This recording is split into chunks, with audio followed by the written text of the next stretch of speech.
It will do. Oh, yes, it will do. It will do well, Mr. Evans. We are delighted. That was fine choral work, most accomplished and most moving. Tomorrow we shall speak to the Gorseth in full session. We shall say that it has been our cordial pleasure, ladies and gentlemen, and locomotives, to invite the Grumbly and District Choral Society to take part in the Ice Death Waff at Llanmad in July. And I hope most exceedingly that we shall have the pleasure of seeing you all there. Mrs. Upreese and the Reverend Gladwin climbed into their donkey cart.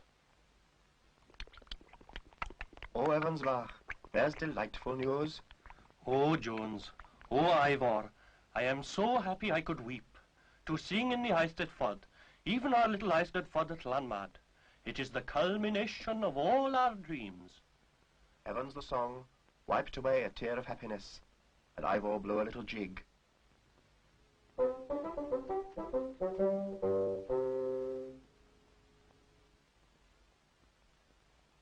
July came in the end, July the 3rd. Jones and I polished Ivor and painted him, brushed him and oiled him.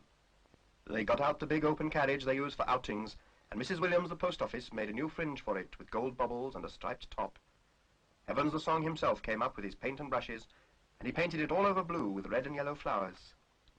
Oh, there's a fine carriage, look, a beautiful carriage, fit to carry the bardic crown of Wales itself. Oh, don't speak of it, Jonesbach, don't speak of it. Let us go to Llanmad today, and let us sing to the people as we love to sing.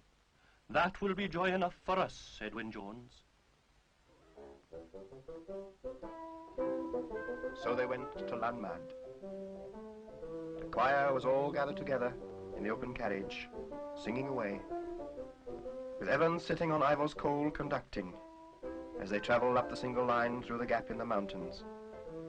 High up over the hill they went, through the clear morning air of Wales, till they saw below them the wide river winding through the valley. And in the green meadows by the little grey town of Llanmad, they saw the great gathering of the Eisteddfod.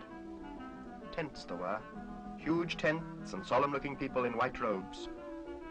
Banners and brass bands there were, little ladies with great big harps, and people, thousands of people, all quiet and dignified and happy, listening to a tall man reciting poetry.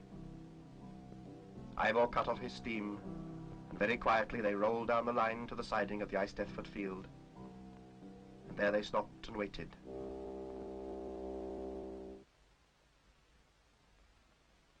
And what happened next, I'll tell you next week, because that's the end of this week's story. Bye-bye.